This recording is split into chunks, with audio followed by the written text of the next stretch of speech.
So welcome back to Third Age Reforged and to another battle replay, and today we will be looking at a brand new map that was developed, and this one is called the Cardolan Fort, and I'm sure that there is going to be a place within the map that I can lift to make, give this place an actual name that makes the most sense, but fortunately in this part of the world there is sufficient detail to make that a little bit easier than when someone makes a custom map from further eastward, where the maps are a little bit sparser, shall we say. But this one is sort of your classic cityscape in many ways, with the natural aligned walls and also the hills.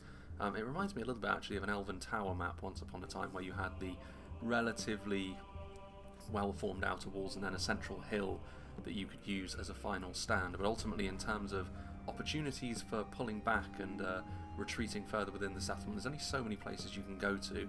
There are these outer walls over here as well, but I don't think they're going to be too much a part of the defenders' plans here. And also there are ways up and around the walls that the attackers can also take as well, rather than being funneled into kill zones, which makes for a more interesting setup, I think, because it means that the defenders have to put a little bit more effort into defending multiple angles. It does make things a little bit more difficult, but this is going to be a 4v4, so excuse me, I think it is most assuredly doable. We'll go through the attacking armies first and foremost, starting off with a very limited number of this army that we can see at the very least. I think that this is entirely lore friendly as well, based on the geographic location and the attackers and the defenders that are involved. I think this may be because the terrain out here makes it easier for you to hide, and Rhudaur, played by Sunlight, are a faction which have plenty of units that can hide anyway, so when you add in the ability to hide in terrain as well, it means that much of their army is going to be hidden. The Arthedain pikemen, though,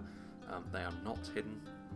Strong unit of pikes as well, shielded, means that they're going to be able to withstand at least a little bit more punishment from enemy projectiles, albeit many of the forces that are going to be on the defence today are very accomplished when it comes to dealing damage from afar, whether it be just archers that are still too damaging for a unit like this to withstand, or other projectiles like crossbows and javelins, which can circumvent the kind of protection that a shield such as this is going to offer you. But still, once you get these guys situated, they are a very effective fighting unit indeed, and in this sort of situation where you're on the attack, Rhudaur do kind of need them. And then in behind we have another long weapon unit. We have the Withdrawal Enslavers, a bodyguard tier unit, those tridents of theirs offering armor piercing damage as well. Which again is going to be useful against some of the forces that are on the defence. Their fellow Arnorians in particular are the sort of force which are going to suffer against this kind of unit unless they are dealt with through other means. The rest of Rhudaur, of course, relatively lightly armoured faction, but good damage and also difficult to rout as well in comparison to many of the other Evil Men factions. So, they can be an invaluable part of an attacking force with the damage they can do and their mental staying power at the very least, but ultimately they can be killed off in droves by the defenders if they do use those projectiles to good effect, and doubtless that will be first and foremost in their mind. Next we have the Goblins, played by Tommy the Rage Quitter, the Orcs of the Misty Mountains to give them their true name. The Goblins coming down from the mountains to try and seize some territory. Goblin Archers, the only real long-range option that the Misty Mountains have, again in much the same way as many of the other Orcs, Mordor aside. They don't really have too much in the way of long-range ability. They do have some good, closer skirmishers than this, but when it comes to this sort of thing, trading back and forth with the enemy, there is going to be something of a timer, I think, for the attackers in this kind of situation, where you can't simply allow the defenders to use their archers to good effect, especially not when this is really your only answer at longer ranges. They also have the terrain advantage, so it is, as it very often does, going to come down to whether or not the attackers can really showcase their brute force up front, and the Misty Mountains will accomplish that through numbers more than anything else. The Moria Spearguard, though, they are a very numerous unit, and obviously their stats are not amazing, but still, in comparison to some of the other units that you will see for 253, or that have 253 men in them, they are pretty damn good, and they come with decent defensive ability with the shield, which is going to be better than standard Goblin infantry as well. The spears are going to mean that you stagger the opposition a little bit more also. Against armoured units they're going to be a little bit stronger, but again, they are efficient for what they are, but don't expect them to perform any miracles for you against particular opposition. More units that are clearly hidden. Going to be interesting to see what the Goblin War Engine does, of course, the Mangonel from Medieval 2. In this sort of situation, there is enough of a sort of open air above the settlement where if you can get some good angles with this, there's not many places the defenders can hide.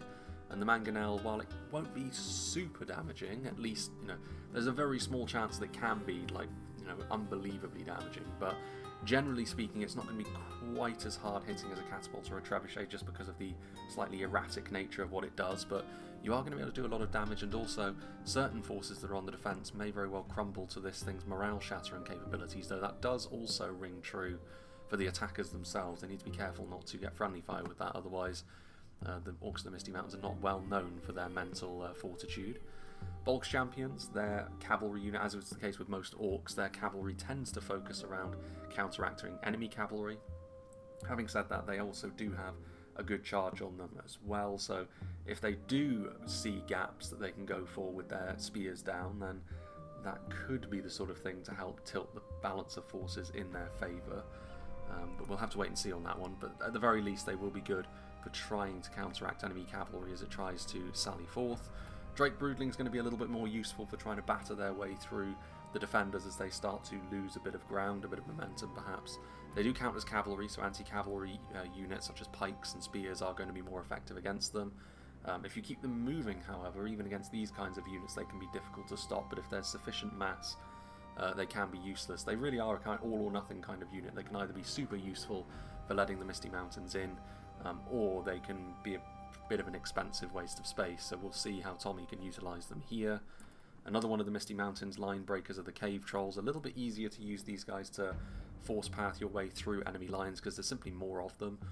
Other trolls, it's a little bit more risky to do that with. The Cave Trolls will fall away more quickly anyway, so when you do commit them, they can be useful to cause a bit of chaos in behind enemy lines while the rest of your units do their thing. Again, the Misty Mountains are very good line breakers, and the Cave Trolls and the Drake Broodlings probably the two main examples of how they go about their business in that regard. A couple of units of the White Uruk Fearmongers, and again another strong armour-piercing polearm unit, and they may not have the range of pikes, but if it does get into that late game and they're facing off against some beleaguered armoured units, they can make the difference. But even earlier than that, they do represent one of the more reliable damage dealing sources in the Misty Mountains infantry force, especially against these kinds of oppositions. Cave Troll Drummers to keep the rank and file in line, and also in that regard the Goblin King's Guard, who are a pretty damn serviceable sword and board bodyguard unit. Nothing too special perhaps, but that's kind of what you'd expect from the goblins even at their very best. Moving on, we have Isengard, played by Herr Tumihai, a little bit more well-rounded in terms of their quality for sure. Guards of Orthanc, one of the human units, or I think now actually the only human unit they can field themselves. Saruman's personal guard, of course, of Dunlanders. Very heavily armoured spears, very defensively adept, but not necessarily the most damaging. Isengard will be looking to other units to achieve that. Uruk-hai archers here are going to be sending some shots over in much the same way as the Goblin archers, only better in this regard. Isengard do have a bit of an edge there, but not much of one, honestly. They are still going to be outperformed by many of the defending skirmishers. This is really just to give you an option at long range, so you're not defenceless in that regard. Trolls of the White Hand, certainly individually made of sterner stuff than the Cave Trolls, but there are fewer of them. They will rack up a more impressive kill count against the right kinds of units though, so it just depends on what the situation will bring. Several units of the Uruk-hai infantry are a good example of what Isengard are all about, that mid-range quality that they do possess. Against many of the equivalent human units actually, they are a little bit superior to stuff like the Gondor infantry, albeit there are slightly fewer of them and they are slightly more expensive. Good damage, good armour, good shields. In this sort of situation, that is exactly what you need, as you're going to be marching into an unpleasant situation as the attackers, but you need to try and make it one that means your sacrifices will inevitably win you the game. That is something we have seen several times in the past. Champions of the White Hand, very much the same sort of thing as the Bolg's champions, only even more designed for going after enemy cavalry units first and foremost, because they don't have that real, the charging weapon of the spear or the lance. So again, it's nice for zoning out enemy cavalry units, but how useful is it going to be within the fort itself? I don't know.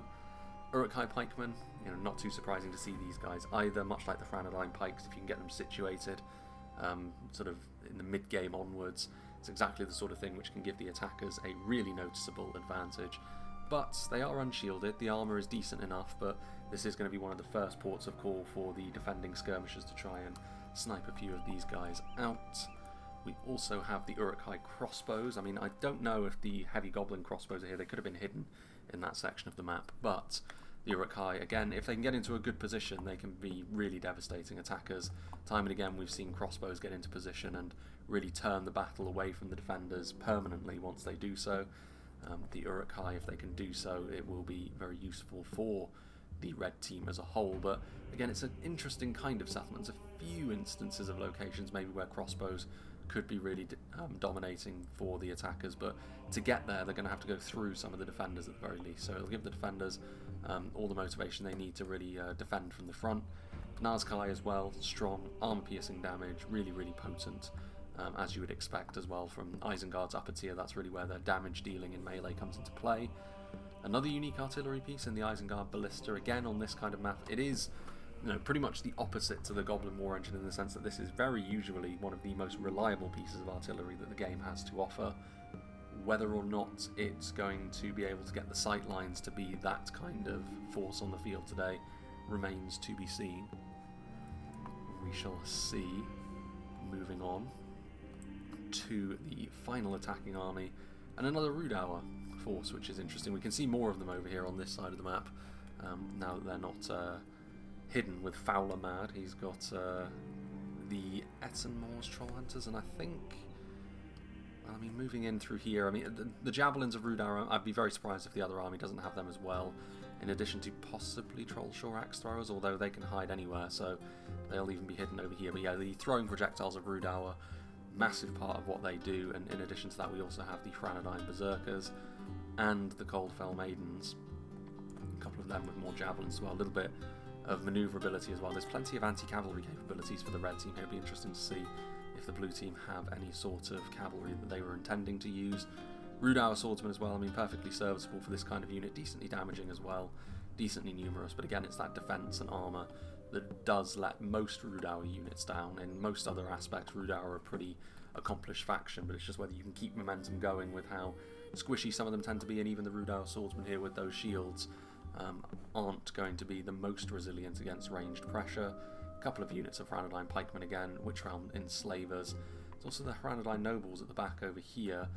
Again, 3 units of cav. It's a big investment. There is a fair amount of cav and artillery actually for the attackers, and they need to utilise those kinds of units well if they are going to have success in this kind of environment. We shall see if that proves to be the case, but fighting on home turf, we have Medexa playing as Cardolan, the Tharbad Tollkeepers with armour upgrades, a very good defensive unit.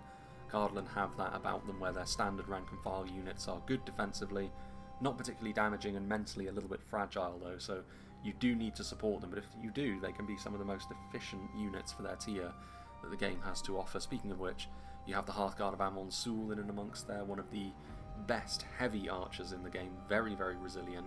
Again, good at outlasting the enemy, not going to be too much of a difficult situation for the blue team when it comes to winning the archer duel in this situation. It's just how long the red team want that kind of engagement to last for. Trebuchet of Numenor, so again, artillery is going to play a big part in this battle for both the attackers and the defenders. Trebuchet of Numenor a little bit more typical for what we've seen in the past for an artillery piece. We have the standard Dunedain Captains, again another, well, this is a high-end unit indeed, but another melee cavalry unit, albeit this time for the defenders. Interested to see how they plan out as well. Standard Cardolan Men-at-Arms, so the sword and shield variant of the spears we've already seen. More Tollkeepers, the archers are in and amongst there as well. We've got the black armour of the Gatekeepers, a crossbow unit. The Cardolan Sharpshooters must surely be in here as well. So the crossbows, of course, that Cardolan can field, one of the main strengths of their faction also. And indeed there they are with the maces. And the Greenway Footmen with that armour upgrade as well. So a numerous army this, but I think that's good from Cardolan. The crossbows are going to give them that extra punch. And then there's also... well, this is Arthedain actually, played by the Warlord, so they're fellow Arnorians facing off their enemies together today. Knights of Fornost, a more aggressive unit of cavalry, albeit certainly not on the same level as the Dunedain Captains that we've already seen, but heading out here, perhaps working in tandem for the defensive and offensive capabilities that both have. We've got Dunedain Troll Slayers that are hidden here in amongst the defenders of Fornost, so you've got the Wardens of the North and Dunedain Rangers in here as well, so all of the really damaging Dunedain units, in addition to the heavy swordsmen that Arthedain do have, which is really their only out-and-out aggressive infantry unit, so plenty of damage potential up here, taking cover behind this small keep over here, but we'll see how long they can hold on to the high ground for the rest of the Arthedainian army, made up of the more rank and file units, very similar in that regard to what Cardolan have, only mentally a little bit more resilient, but without the armour upgrades here today in many of them. We've got the Arthedain Spearmen.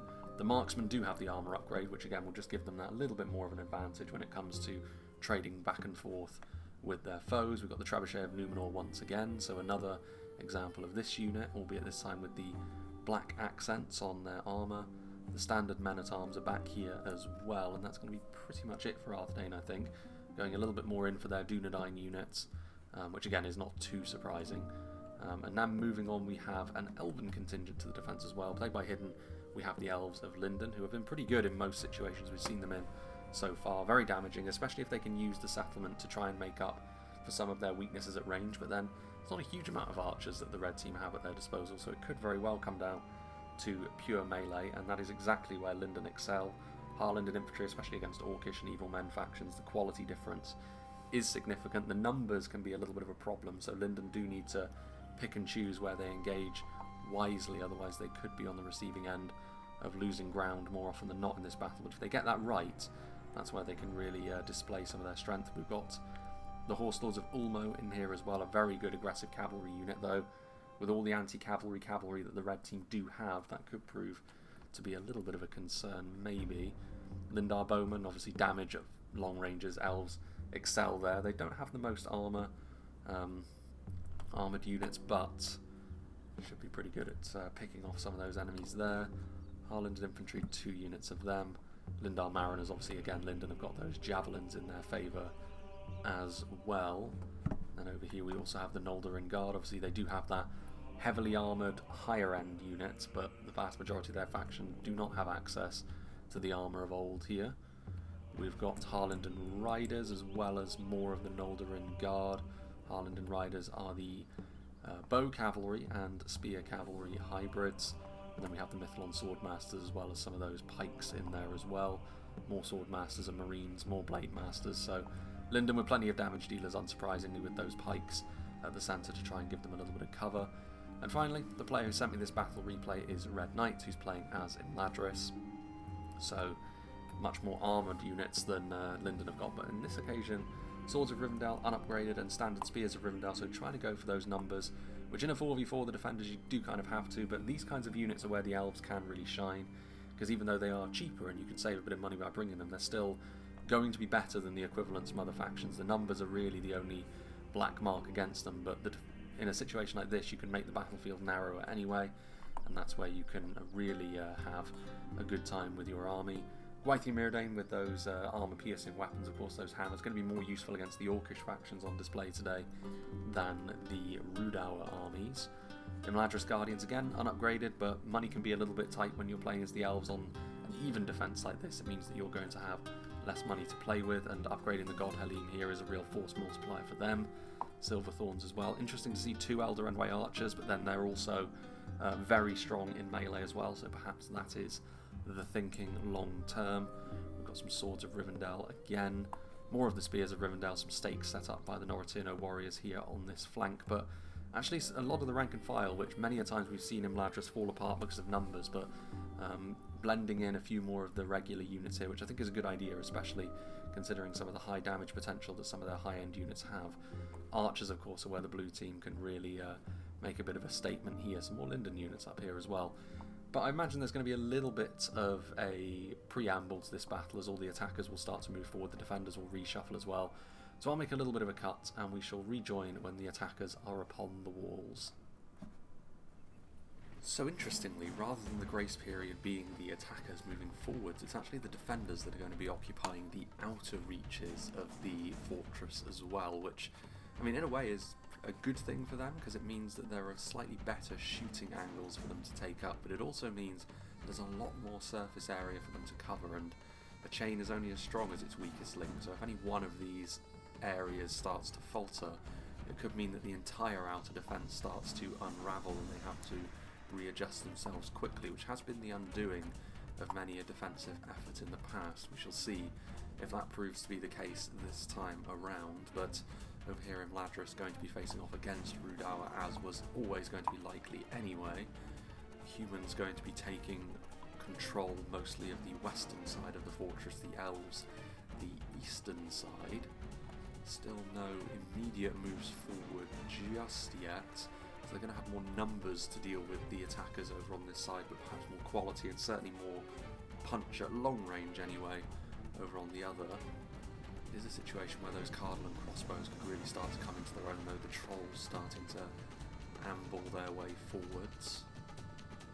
Arthedain marksman, again, not the most damaging archer in the world, but they will suffice for this situation. As we mentioned, not really a huge amount of long-range skirmishing that the attackers can engage in and expect it to be too successful. Rhudaur over on this side as well. Again, this will be a real test of their credentials too. They're good at when it comes to dealing damage, but when it comes to taking damage, perhaps not quite so much. We'll be hoping that they can bring their armour piercing to bear, especially against the human elements to the defence, however. Trolls being one of the first to move in would suggest a good amount of intent right from the off from the attackers, if that is indeed what they want to do. Again, it's rare that you see ranged units really do huge amounts of damage to trolls anyway, but especially the Isengard ones with the huge shields that they have, you're not really going to do much in the way of meaningful damage with anything like regular archers. Those regular Urukai waiting in the wings as well. Holding guard, so mixing and matching their expertise a little bit. Some of the elves moving across to give the humans a hand. I would imagine that the inverse might be even more important, just to give the elves a little bit more in terms of numbers. Misty Mountain's not yet moving forward with any sort of intent. A little bit surprising, usually they are the first ones into the breach, but Lindon are not the most alluring opponents for them. Two very, very different styles and priorities in their armies. Now starting to open up. You can always hear the elves start to fire their arrows from basically halfway across the map.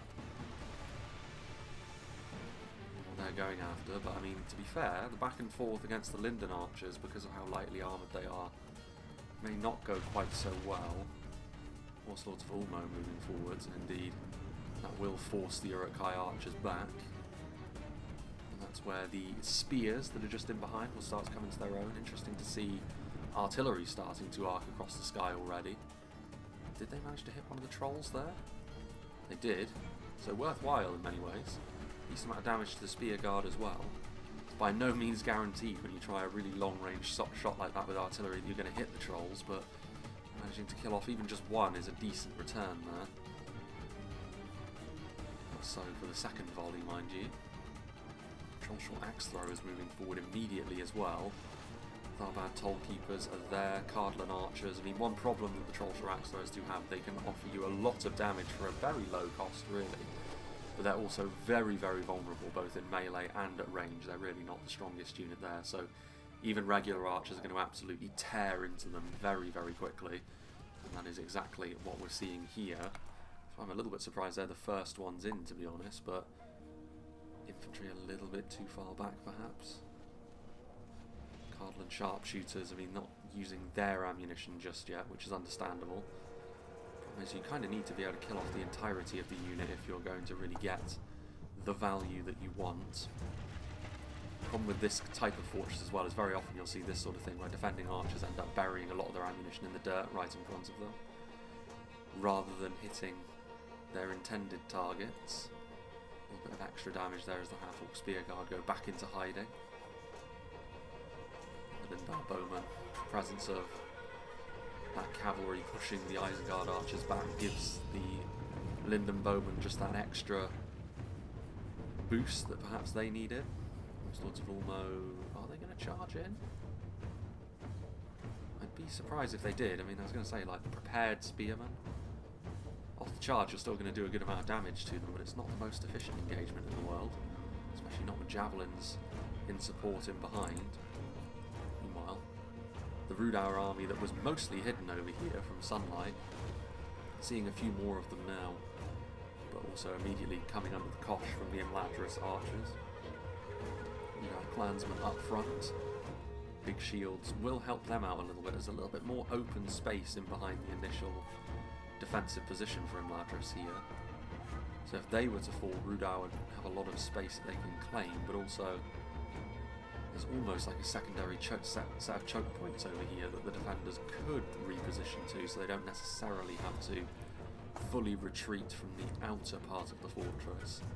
The decision of if and when to do that is going to be key for the defenders here, because if they don't do it soon enough in the event that their defences are failing, they don't go back to the inner fortress, then they could end up being too disparate from one another. If they do it too soon, it could give the attackers an opening to seize the advantage.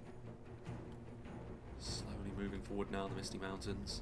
Some Uruk-hai archers in support as well, but got a lot of the Lindon elves in pure melee terms are going to be a very, very difficult force to try and deal with. Meanwhile, cavalry over here, taking advantage again of the Troll Sharax throws being the ones a little bit further in.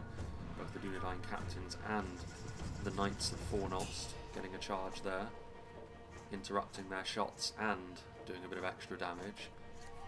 And Rhudaur clansmen being close by would have been perhaps the play there, give them a little bit of extra defence, because the problem with having the swordsman here, I mean, yes, it's a melee unit, but they're still not going to do very well under the attentions of all of this cavalry. The Dunedain captains don't necessarily have the best of charges, but they will do a little bit better in a sustained melee anyway. There's Dunedain stats, Cardolan archers arcing their shots back here as well, going after the Arthedain rangers again. A damaging unit which has maybe been committed a little bit early. Going to be capable of doing damage, but when they're in this situation, terrain disadvantage, under arrow fire with that very light armour of theirs, it's not going to end too well for them. And that's a high value unit as well, which the defenders will be all too happy to see the back of. Definitely worthwhile to use some of your defending ammunition on them. And also a good opportunity for their cavalry as well, with the lack of anti-cavalry on the front line. So good little engagement this for the defenders, but there's plenty more where that came from a Rhudaur perspective anyway. But to go down 2 choke points, do they have the manpower to sustain that? That's the conundrum that the attackers are probably going to have to deal with. Our Tollkeepers thus far have been naught but a punching bag for the skirmishers, such as they are. Moving forwards, I don't know if they're out of ammunition or what, but in melee the Tharbad Tollkeepers are not a damaging unit at all, but they'll still fancy their chances at simply outlasting the Troll Shores, especially with the damage that has already been done. Meanwhile, towards the middle, fire arrows starting to be used, so attempting to go after the artillery piece with the fire arrows, which is a good idea. You need a bit of sustained damage on them before that will catch, but definitely the sort of thing which is worthwhile doing, especially against the Isengard ballista, which can be such a problem, especially in these more linear engagements that we're seeing here. Meanwhile, big melee engagement happening between infantry forces this time, and Lindon infantry shaken, interestingly enough. It's probably the close proximity of those javelins and the damage they're doing which is not helping matters there, because you back the Lindon infantry every day of the week against regular goblin infantry units. Troll drummers, keeping all of these rank and file units in line. The snow trolls moving forward as well. A little bit concerned about how far away the reinforcements are, because they're doing reasonably well in this engagement initially here, are the Misty Mountains, but if things start to fall apart, they need to be able to respond quickly, and there's every chance of that happening if Lindon commit their own reinforcements, which are closer. The level of quality that they have as well. The Troll drummers actually chasing off the Horse Lords of Ulmo, which is dangerous, because if they turn around and skewer them, the drummers are far weaker in melee than combat trolls are, including the snow trolls, which are back there.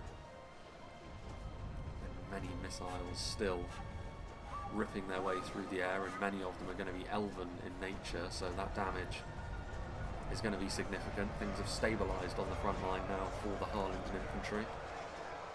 Doing a good job in melee, as you would perhaps expect. Isengard, meanwhile, were threatening to move in as well, and just seeing the initial engagements from them too. Uruk-hai infantry, the difference over here is that they should have the edge over the basic Arthedain spearmen. Arthedain will simply be hoping to pin Isengard in place and then perhaps use something like the Warns of the North up there to do the business. Arthedain Marks were also in a good position up there as well.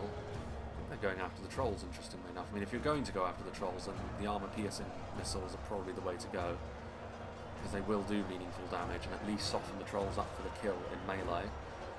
Albeit spears are not the kind of unit that do particularly well against trolls. That spear malice does still affect them. They're technically infantry after all. So rather than having the bonus against cavalry, they have a reduction in damage. Meanwhile over here, well, Blackwald's moving forward, maybe Cardolan trying to be a bit too stingy on the front line, and Rhudaur are taking advantage of that. The Blackwalds won't rout either, so they're able to get in behind and get after some of these vulnerable skirmishers. Trying to move in now with the Greenway footmen to shut the door, but they're going to have to set themselves up accordingly, being the pikes that they are. The ruffians are in close proximity though, so a good amount of damage will be coming in from them. Rodden javelins moving forwards as well. It's just whether or not Rhudaur can sustain this with their lower defensive values, but I mean that was decent. If they had more units on hand, they could have poured into the settlement there. Cardolan perhaps a little bit fortunate that Rhudaur are having to split their attention, and also their reinforcements are probably a little bit too far away to be super effective. This attack over here has stalled out. Pretty comfortable this for Cardolan. The cavalry and missiles used to good effect, and in the end not really much of an infantry engagement happened at all. And also the trebuchet now pivoting its focus over to the Rhudaur reinforcements. Meanwhile over here, still just edging their way forward. A little bit of a melee engagement happened, but Imladris perfectly content to allow Rhudaur to move in and get the best engagement that they possibly can out of it. Stuff like the Swords of Rivendell, very similar to the Harlanded infantry, will really be fancying their chances against Rhudaur. Admittedly a little bit more damaging, so maybe a little bit more worthy of respect. Artillery arcing through the sky in the distance. Over here was where it looked like initially the attackers would have a little bit of joy, but Lindon pulling back their units a little bit. Still missile damage being done. The Warlords of Ulmo charging in and out of position as well. The longer they dawdle in the elven sightlines, the more damage they're likely to take. Flaming shots, not likely to rout anything in fairness with the troll drummers there.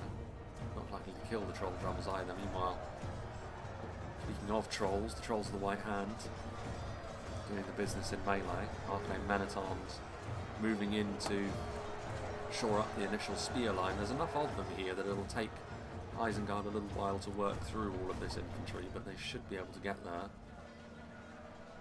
Urukai infantry. Dunedain Rangers in good position as well. I mean, that sort of damage coming in.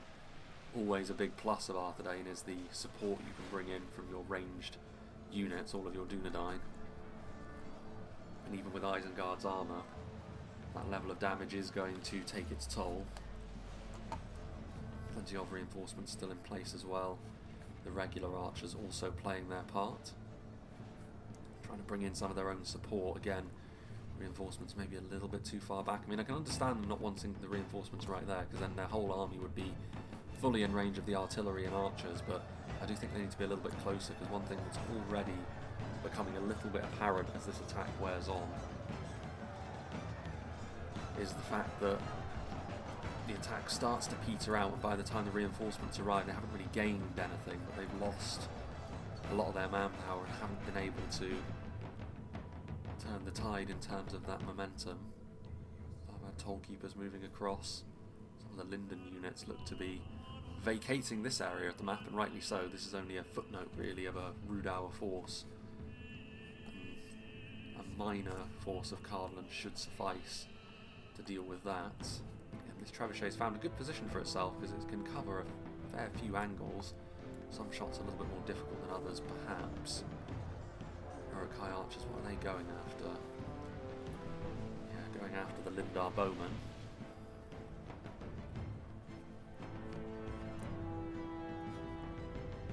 Misty Mountain's still not ready to commit to moving in just yet. I mean, I know that as soon as they do, Lindon are going to try and close the jaws on them.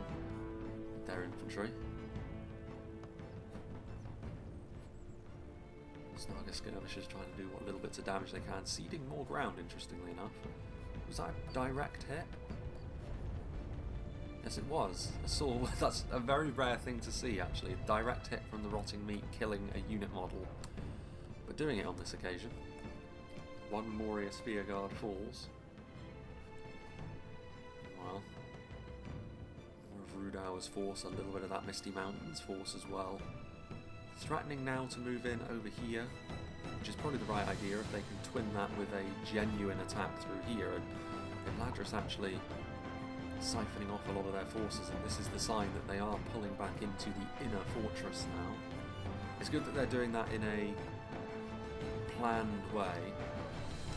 I think this maybe comes about as a result of the stacking up of Rhudaur and the Misty Mountains over here. It is a lot of ground for Imladris to cover on their own, so good bit of judgment that, but it does mean that they're going to have to retreat a few of their units. It also goes to explain why Lindon did not keep up the pressure on the Misty Mountains engagement over here. It's going to be the Arthedainians, I think, that draw the short straw in the fact that they're already in a bit of an engagement they can't really retreat from. So this is a good opportunity for Isengard to ratchet up a few kills on the man in black. Guards of Orthanc in the vanguard, very, very difficult to get rid of without armour piercing.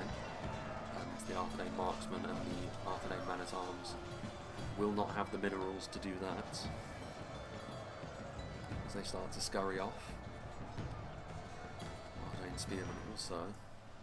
Still plenty of opportunity to do that damage with the Rangers, however, as Isengard continue to blob. Those Arthedain marksmen will get left behind as well. What has been a good engagement for Cardolan over here against Rhudaur is also going to have to come to its conclusion.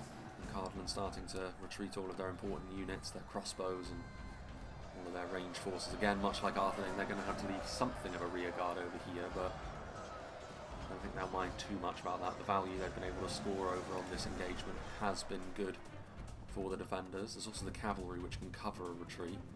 Northern Guard definitely want to be saving those. Very useful unit to have in the closing stages. A little bit earlier actually of a retreat to the middle fortress than I was thinking it would be, but I can see the logic behind it. And also they have had a reasonably decent outer engagement anyway, the defenders. Arthedain marksmen routing. 30 of them. That was a good hit from the trebuchet though, and again, more trolls getting directly hit by the trebuchet. So again, big value coming off from that artillery, and not in the traditional way where it's just hitting blobs of infantry that are reasonably close to it. They're actually managing to arc their shots and get a bit of good fortune, which is always something you need to try and hope for with artillery. Never a given that you're going to get that value that you want. But on this occasion they have managed to ride their luck, and it has held thus far. Dudine captains still over here. They do have an armour upgrade as well, but for this kind of unit, especially in this kind of situation, I think it will suffice for them. Tharbad Tollkeepers retreating. Going after the Goblin War Engine, trying to arc its shots. I mean, the Mangonel isn't traditionally used as an anti-artillery piece, but we'll see if it's up to the challenge here. Cardolan Trebuchet, a good turret thus far. What's going on here? Grenadine Nobles stalking around the place. I mean, we'll get a good charge here. They may be charging into spears, but it's spears that are not facing them. Spears that are trying to scurry back into defensive shape. Trying to take little bites out of them where they can. But that will be the last of the charges I think they can get away with. Maybe they could nip away at the back end of that unit, but I don't think that's going to be wise, although maybe they could charge into the man-at-arms. They are the ones out in front after all. It's a risk, but it's one worth taking, I think. Yeah. Good charge from the Rhudaur riders. As they flee once more, Cardolan a bit more maze-like over on this side of the inner fortress.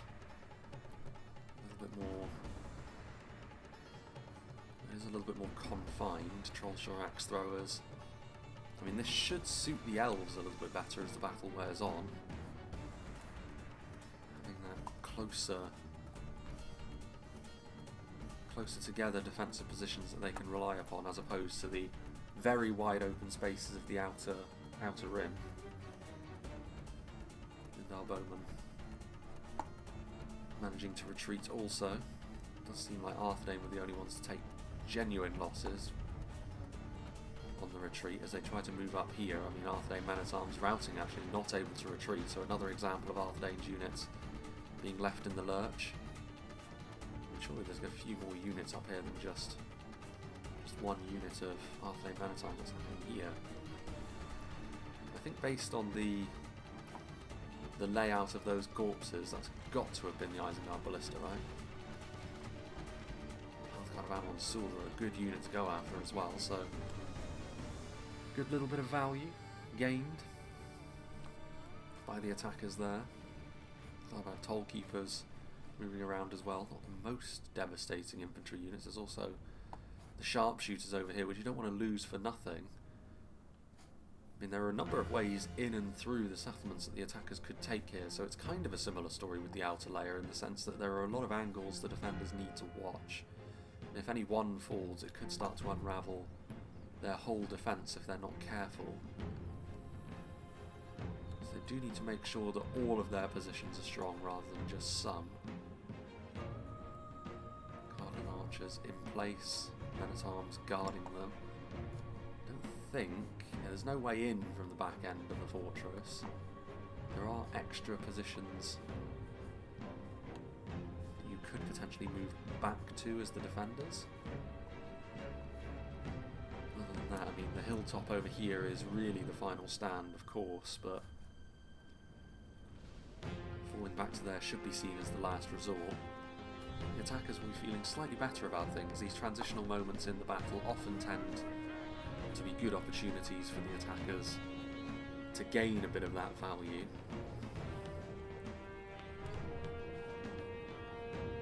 Kind of crossbows moving forward as well, but it's actually more in the way that they've set themselves. But I think it's gone. Again, doing the Troll Slayers. There's Isengard. I mean, you think they would have moved these units at this point, because it's clearly not a safe place to be. That Isengard ballista acting like a sniper in the distance. Definitely doing the business here. Meanwhile, cavalry having to circumvent its own defensive infantry units. Again, the Dunedin captains proving to be a menace for the attackers, getting in there to the Snaga skirmishers.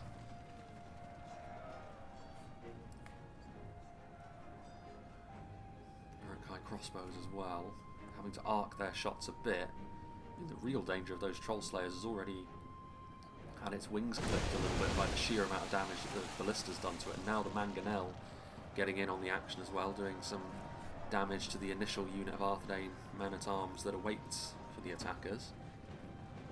Good little passage of play this for them. Small matter of that trebuchet, which did move backwards. I mean, the Isengard ballista being there is... you're taking your life into your hands a little bit, because it absolutely can and will snipe your artillery out if given the opportunity. Really any other more hits from the Mangonel, but not really pressurising any angle other than this one so far, the attackers. Perhaps seeing that this is a little bit of a weak spot in the armour. After all, if you move through here, you can then have the high ground and you don't have to go through positions such as this, albeit the Moria Spear Guard, albeit on their own, are menacing the main gate. They'll immediately be rolled back, however, by the Mithlon Swordmasters and the Noldorin that are following them in. So again, good bit of value this for the defenders to be able to pick up. Just get rid of a unit of spears in double quick time. Again, not the most important unit, but getting rid of attacking quantity is always going to be a worthwhile thing to do. Elves firing away. I mean, both of these units are worth going after. They may be shielded, but the Franadine Berserkers are not the most heavily armoured unit in the world. Obviously the Enslavers as well, without shields. Elder Enway definitely have the damage to be able to do the business over a period of time. So again, bit of a bits and pieces kind of battle at this point. Both sides will have things that they can point to and be pleased. Victory seeming certain. Of course, for the elves. And it ain't much, but it's still good value gained. The numbers of the defenders here, the defensive nous of the defenders, meaning that they can try and equalise against the better quality of those Uruk-hai infantry units.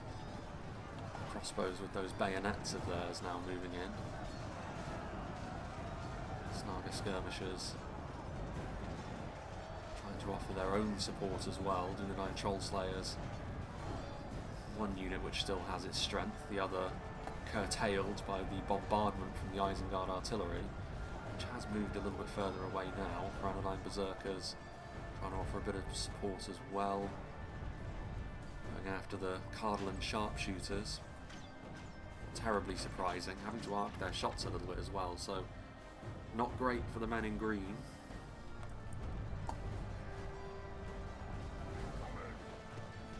And javelins as well. Snaga. I mean, it is only Arthedain spearmen, but this is still going to be really good value that they're gaining here. Very thick line of corpses that they're creating. Again, when cheap units like this are pretty much an ideal example of how cheap javelins on the attack can gain you a lot of value very, very quickly. Again, it's an awkward engagement this for the defenders, because I think they kind of know that if they commit everything they have to this sort of thing, like, it's cheap units ultimately, and they're going to end up losing an awful lot by doing it, but they've made a slightly worse choice in many ways by just sort of standing there and taking the damage and allowing this sort of thing to happen as well, where their line is being breached and Caranost Berserkers not going to be easy to get rid of. Cardolan archers in proximity to be able to do some damage, but again, it's not going to be damage that's high enough to really deter Rhudaur from their current course. Greenway footmen in place, but again, they're just going to go around the defending infantry. And might overextend themselves a little bit with this unit now, but I mean, they're trying to mop up a few of these skirmishing units, and the difference in quality in melee terms is going to be laid bare here. The Caranost Berserker is one of the scarier units that Rhudaur have in that respect. That, however, is just what the Doctor ordered in this engagement. I mean, they're going to do some they're going to get some friendly fire, and indeed they've caused some of their own units to become shaken, and they're routing a lot of their own units as well. But huge damage there, and indeed some of the attacking units also routing. So a bit of mutually assured destruction, but in an engagement which was starting to get away from them a little bit. You can understand why that particular button was pressed. Troll Slayers going after the Enslavers as well, moving alongside the Berserkers, but a whole load of reinforcements now coming in to try and answer the call. The defenders of Fornost a little bit more up to the challenge. Dunedain captains will be able to get in behind as well. So both sides have showcased some pretty extreme weaknesses in this engagement to one another, and both of their oppositions have taken advantage of them, I would suggest. It's just a case of who can keep up this kind of fight for the longest. Over here, meanwhile, again, 0 to 100 over on this side of the battlefield in many ways, with the elves now dealing with a full-on assault from Rhudaur. Mithlon Swordmasters, that artillery is in a good position now. The defending trebuchets have been a real linchpin of their efforts in this battle so far. It's going to come down to whether or not the attacker numbers can push their way through these defensive positions quickly enough, because if they get caught here, both the artillery and the elven quality is going to send them packing pretty fast. I mean, yes, there's going to be some good damage coming in from the Essenmore's Troll Hunters, the Javelins, but so over here, Mithlon Swordmasters getting in behind enemy lines and preventing easy access for any Rhudaur reinforcements as well, and Mithlon Swordmasters will tear their way through Rhudaur Axemen. There's also the God Helene, which are firing in here. Again, the Caranost Berserkers over on the other side of the map are having a good time, but over here, much more of a difficult engagement for them, being thrown into the meat grinder. And over here, thinking about moving forwards perhaps. Not really. Again, Like, if they were trying to move up here just like they did on the other side and then twinning that with a push down at ground level may have been the call. As it is, I'm not sure. I think the attackers at this point really do need a win over on this side, I would say, because I don't think they're really likely to get it over on the other side without a bit of support from somewhere else on the map or a siphoning off of defending resources. It does look as though this engagement has been stalled out from a team perspective as well. Having said that, nice hit there from the mangonel. The artillery has really played its part in this battle. All of the artillery pieces have done an excellent job, really, and it's not the sort of map where that's an absolute given, really. Both the trebuchets, the mangonel, the Isengard ballista, all of it doing good work. Our bowmen being tasked with holding back snow trolls is maybe not ideal for them. Hearthguard of Amon's sword made of sterner stuff but very depleted following their own encounter with Isengard's artillery. What can the attackers make happen over here? Probably not an awful lot. I mean, we're seeing again the benefits of Imladris' infantry in this sort of situation. Rhudaur do have that extra bit of damage, but it's their own defensive shortcomings which are really going to leave them unstuck against the likes of Imladris and Lindon's infantry. The kind of damage values that any Elven infantry is able to kick out. Trollshaws and then the Eldarenway archers as well, raining down some punishment from on high. Arthedain in the background as well. Goblin archers trying to do a little bit of extra damage. What are they going after? Spears of Rivendell? I mean, again, this is the sort of thing where, you know, it's the right call to make. You're getting value off of this sort of thing, but these sort of marginal gains are the sort of thing that you have to open the battle with more so than now, I think, with the situation being what it is for the attackers throughout the field. I think they're going to need to make bolder moves and quicker moves, with quicker yields than that.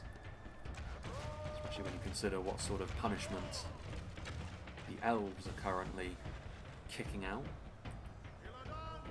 Big numbers from them.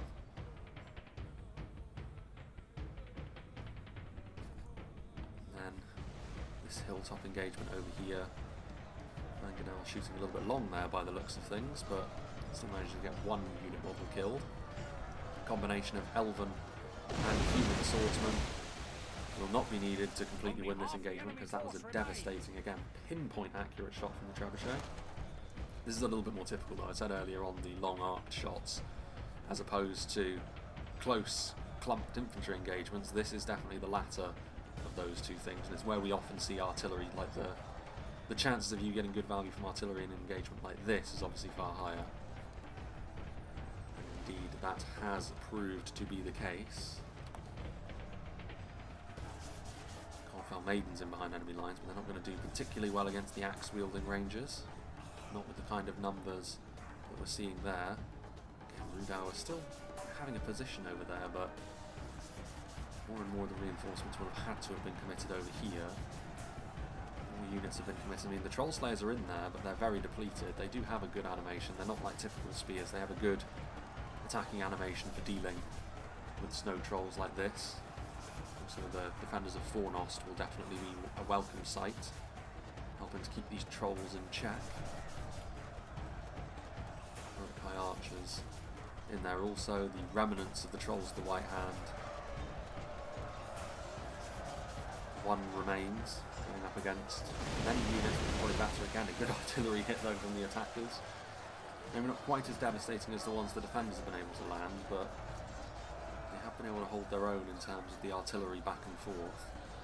Snaga skirmishers having to hold down a whole section of the line themselves is probably a bad sign for the attackers as well, if they don't have anything else they can commit to try and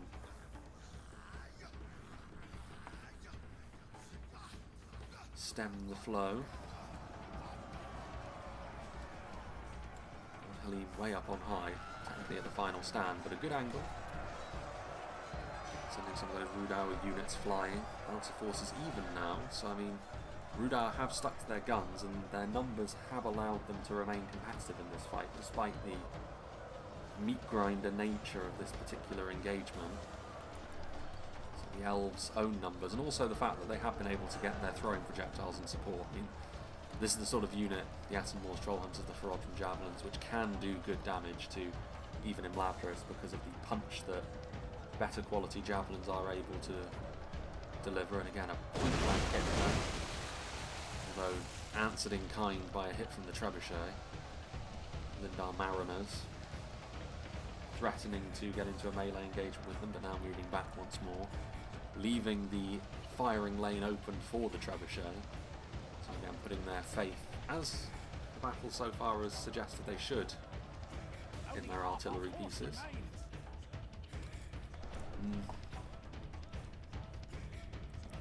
Bit more of an engagement up here now as well, so starting to twin it with a few more. Actually, I don't really think the elves have got the numbers up here. They've got the quality, certainly with Withdrawal and Isengard.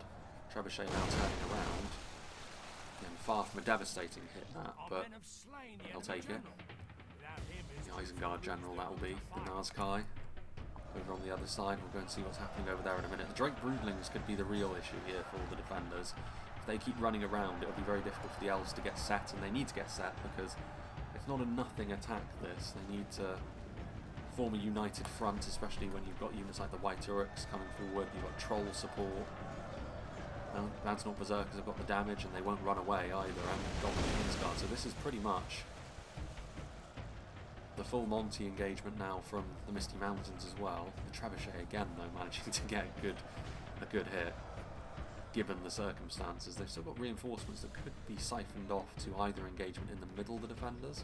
You may want to think about doing that. Gatekeepers over here. Again, the Isengard Ballista moving forward, maybe trying to get some point blank shots. Desperate times call for desperate measures. More hits from the artillery, ruffians in position, but I mean over here they are having to retreat now, the Black Wolds, the Nazkai killed to the last man, Isengard losing their general as well. Any Orcish faction losing their general is a potential issue. Less so for Isengard perhaps than the Misty Mountains, but it's still a worrisome kind of situation here. I don't really think there's much in the way of reinforcements that are going to be forthcoming over here. Looks like the beginnings of an engagement, which maybe should have started earlier. I mean, even if this was the only thing that the engagement consisted of, it was still worth Rhudaur's time, I think, to set this up. Pike to pike. Some routing elves, by the looks of things, running directly into the Rhudaur pipeline. I mean, pike to pike, of course, the Caranost will beat the Greenways. Rhudaur's damage in general would have left them in good stead, but it would have just been really something to keep Cardolan's attention from being purely on that hilltop engagement. You could say the same over here, albeit the other way round, where the engagement on ground level, as it were, started way ahead of the Misty Mountains push for the hills. If they managed to marry up their attacks a little bit better, I think, the defenders would have had more angles to cover, and certainly the trebuchets would have had to pick and choose their targets, and with how devastating they've been, it would have been worth splitting their attention a little bit. You would have been more likely to gain a bit of ground. As it is, though, the attackers are now having to throw their faith in just having enough numbers and manpower to see themselves over the line. Goblin Infantry and Goblin Kingsguard won't be too thrilled about the fact that they're being face stuck with the Withdrawal. Victory seems certain for them. Javelins being utilised. The Isengard Ballista arcing its shots over here, the bolts. Perhaps seeing that the Misty Mountains do have a little bit of an opportunity here, but I mean, they need these Snaga skirmishers to continuously be firing, and as soon as Nolder and Guard get into melee with them, it's going to be a bit of a bloodbath, unfortunately, for the lowly Snaga. Around in the background, I mean, the Bulge Champions being loose like this is a concern. I mean, a good charge or two, even into some of these stronger units of elves, will yield positive results from an attacking perspective.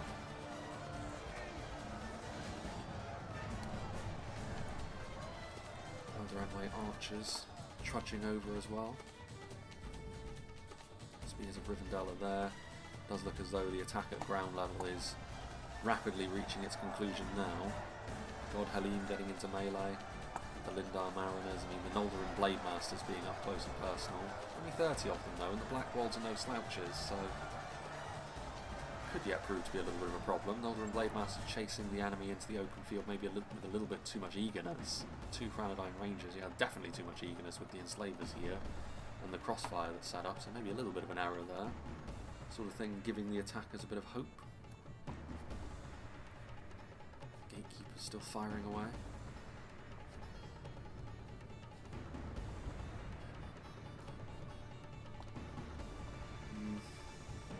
Trebuchet crew, having already done most of their work, will now be hoping that they can help finish the attackers off with their hammers. And there isn't really much of an attack to speak of anymore for the hilltop.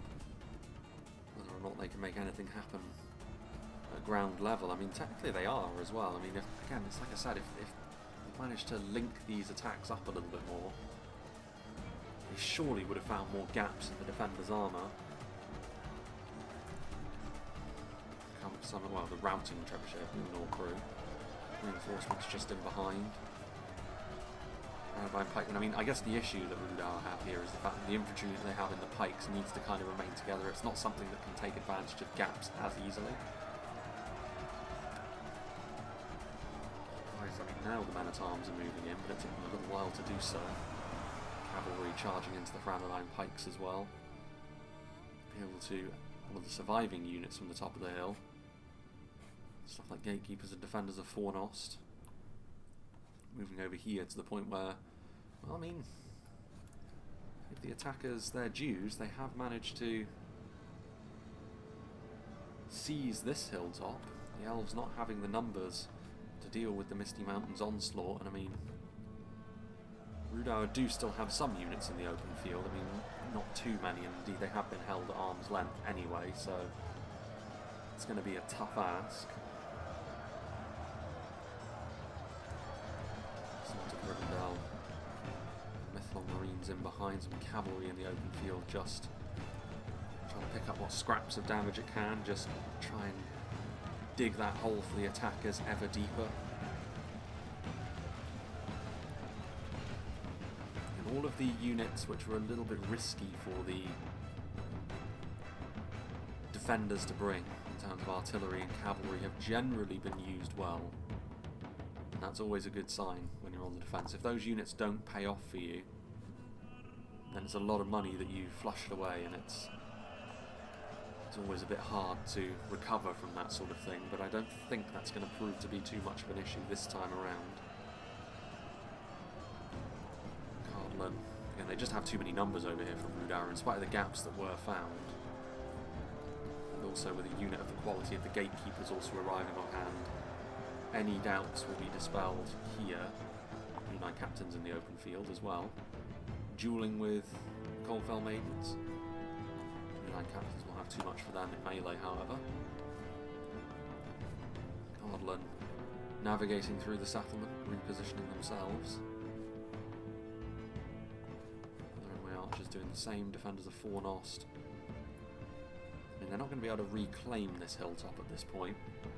One notable victory the attackers have had, and it's come fairly late on, and mostly as a result of the elves, I think, having to move more and more of their units to stop that Rhudaur attack, which they did do, but ultimately it did leave them a bit undermanned on their hilltop position. It's always a thing with the elves, you have to be very, very sure about where you're committing stuff because of the lower numbers that you have to work with.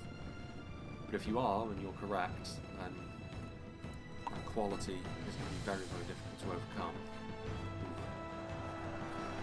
Big charge that from the Arthedain nobles. Doing a good job there against the Mythlon Marines. Interesting unit to still have here in the late game. The armour upgraded version of this one, but in the interior of a settlement where the defenders are going to be able to bank up into defensive shape, it's going to be hard to use them to full effect.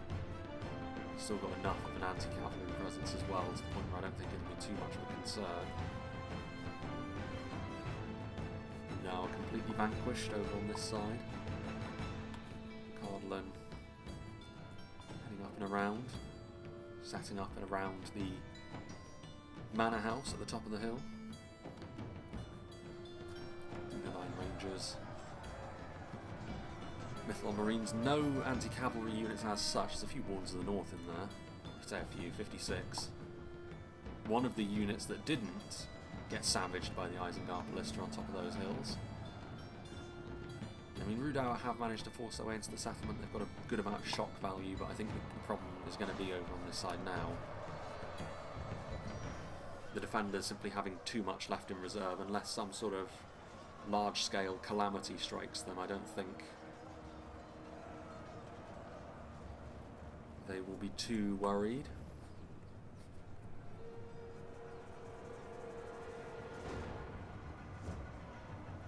And the Enslavers already having taken a decent level of damage. Misty Mountains surging forward. I mean, to be fair, when the Misty Mountains have committed in this battle, they have done so to good effect. Blackback Berserkers in there, White Turret Fearmongers chasing the fleeing Mythalon pikemen. There goes the Rhudaur general. They'll be less affected actually than even Isengard are by the loss of a general. The real prize for the defenders at this point will be to slay the Misty Mountains general. Because even though most of what they have left is of high quality, can still be an issue for them. Junior Line captains continuing to make a nuisance of themselves, not really doing too much damage to the Blackback Mountain Berserkers there, however.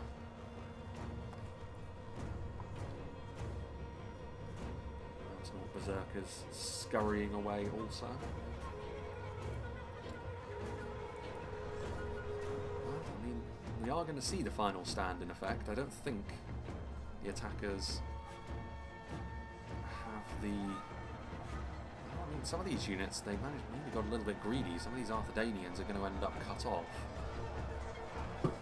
Killing off units like Reforged Javelins, that level of quality that the attackers will need if they're to have any chance of storming the hill and taking it. Arthedain nobles, how useful are they going to be in this sort of engagement as well? Too much of the expertise bound up in units which will no longer be the sort of thing that they're looking for.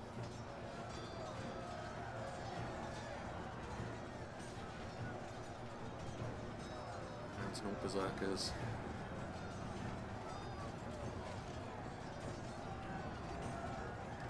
Good amount of damage coming from them.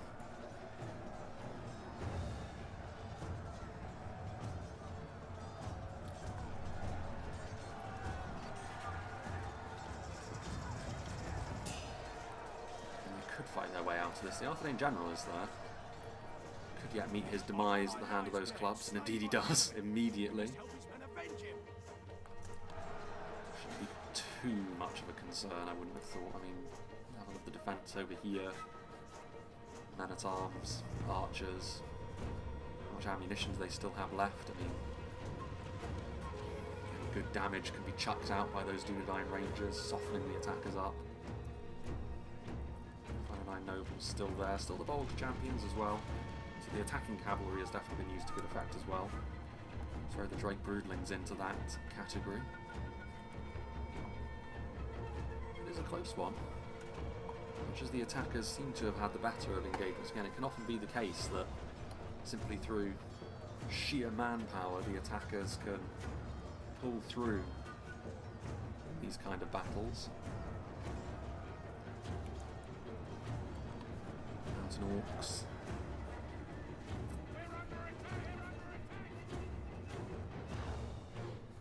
Orcs champions. Goblin War Engine crew as well. I mean, it's numbers.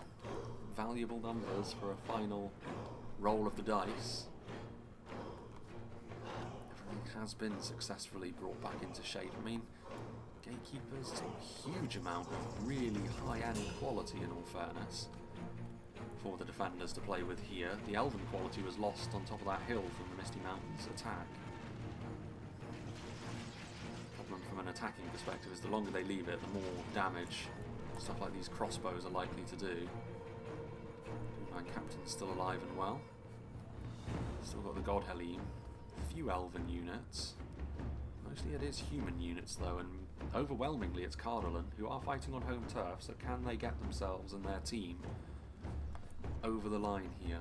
It's going to have to be their infantry and how stalwart their infantry is prepared to be. Good opportunity for the Trebuchet of Numenor crew to showcase what it can do as well. Elven support. Still 22 cave trolls, that's nothing to be nothing to take lightly either.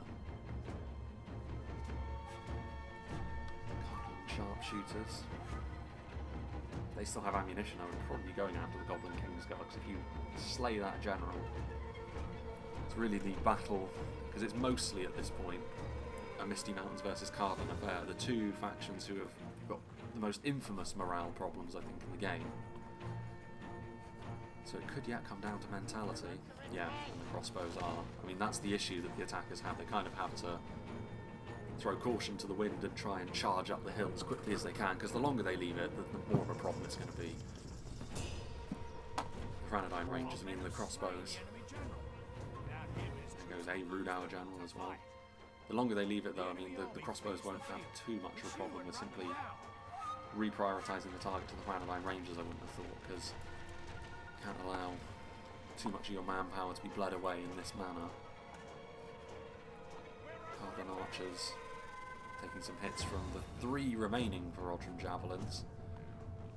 An annoyance for the defenders, to be sure.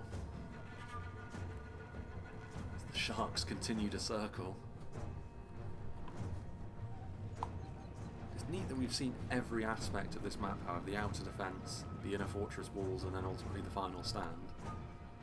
The map fully utilised. Those Arthedain Rangers firing at Arthedain Nobles? Yeah, I guess so. Well, I mean, why not? Mountain Orc Berserkers. Cardolan Sharpshooters, I mean, fire rate may actually prove to be a bit of an issue for Cardolan here. They're going to need to get this damage down range as quickly as they are able. It's worth going after the Mountain Orc Berserkers as well, because the Mountain Orcs will be pretty damn good against the regular rank and file Cardolan units. Although the White Turret Fearmongers, maybe even more so because of that pole arm of theirs. The God Heli may have to think about moving into melee as well. The Ruffians reveal themselves. Every unit is important here after all. Goblin Kingsguard moving forwards as well, so this is it really. I do still think the defenders probably have too much in reserve, probably, you know, the positioning and the support they still have at their disposal. But you never know. White Turret Fearmongers moving in, is there enough of them there? A few elves in there as well. The Javelins managing to kill off a troll there, Arthedain Troll Slayers. Still 47 of them, that's a good unit to have in these latter stages.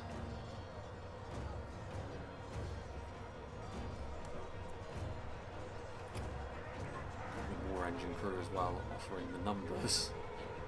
There are the Drake Broodlings, pressurising the rear angle with the Bolg champions, but enough spears are on hand over here that I don't think that will prove to be a problem. If the Drake Broodlings can pull through, it could be an issue, but there's a lot of anti-cavalry units over here, and the Drake Broodlings have already done quite a lot of heavy lifting earlier in the battle. Yeah, they needed one of these defensive positions to fold pretty quickly if they were to have a puncher's chance here, the attackers, and I don't think that's going to happen. More javelins as well, the ruffians, the sharpshooters, I believe, expanding their ammunition. Arthedain Rangers still firing away. Cardolan archers over on this side as well, firing at point blank. Cave trolls could still be the fly in the ointment with the kind of damage that trolls are able to chuck out.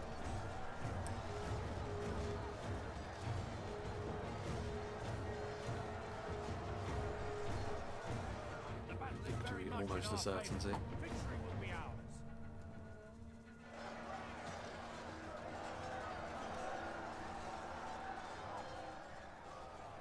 The Arthedain Troll Slayers as well. As soon as they get into melee, the gatekeepers Actually, in melee terms, are not dissimilar to the White Uruk Fearmongers, both of them taking damage at a similar rate, although the White Uruks doing this, they're going to end up tumbling in terms of their own damage, and what remains of the cavalry force, the Knights of Fornos managing to get a rear charge, that's the sort of thing which again is just going to advance the defenders' interests.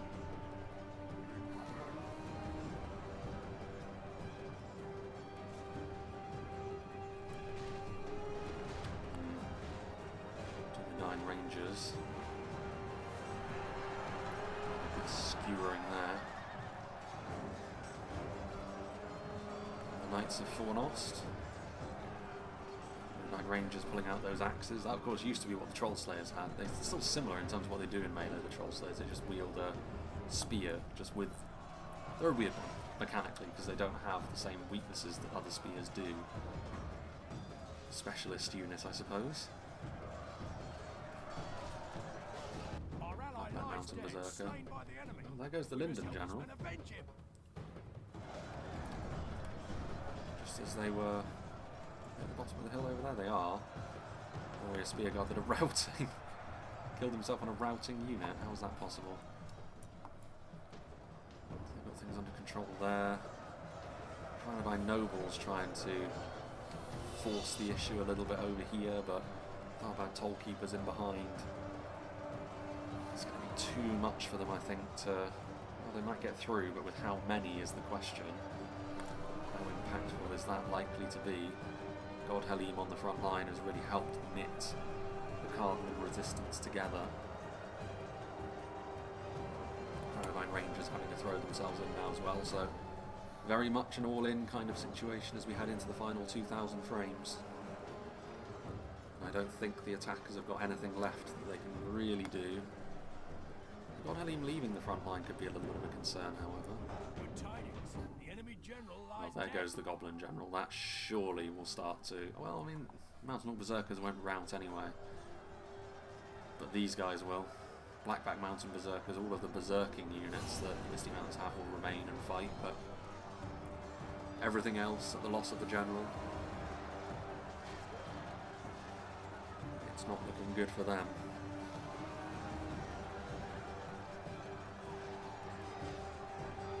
Military genius could win this battle at this point. I think it's going to take more than a military genius. I think it's going to take the Balrog itself swooping down onto the battlefield, but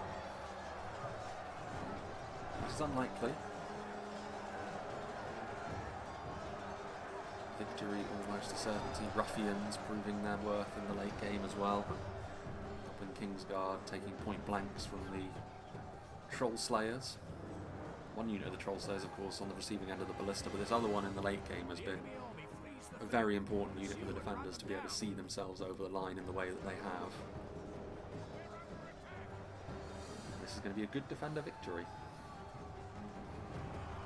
Artillery being the key for both sides, really. Good use of cavalry. Again, an example of a siege map where all of it was used and all of the slightly more difficult units to get full value off, like cavalry and artillery, were used to really good effect by both teams, actually. I think the way that both teams played actually was very, very similar.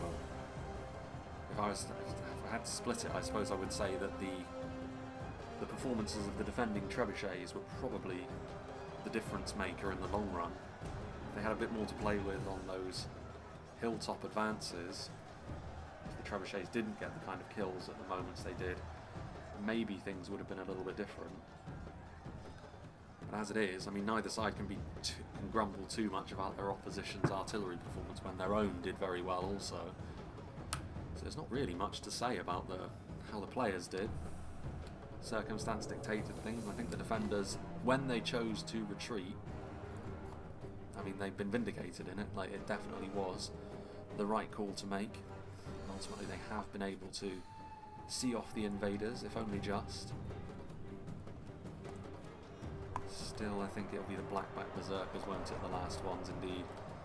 It's actually two of the officer class, two of the officers of the unit as well, that are the ones that remain. That is going to be that. Cardolan's fort is defended, and it is mostly men of Cardolan that remain standing at the tail end of this battle. costly victory, but a victory nonetheless. Victory is ours. Let it There be we a have it. salve upon our wounds. Yeah, 6% the difference, that seems about right, given the proportion of defenders that remain, and it was always on a bit of a knife edge even towards the end. Slowly but surely, however, the defenders did gain those. I mean, when you consider the 3 engagements in the inner fortress, 3 of them were basically won by the defenders, 1 was won by the attackers.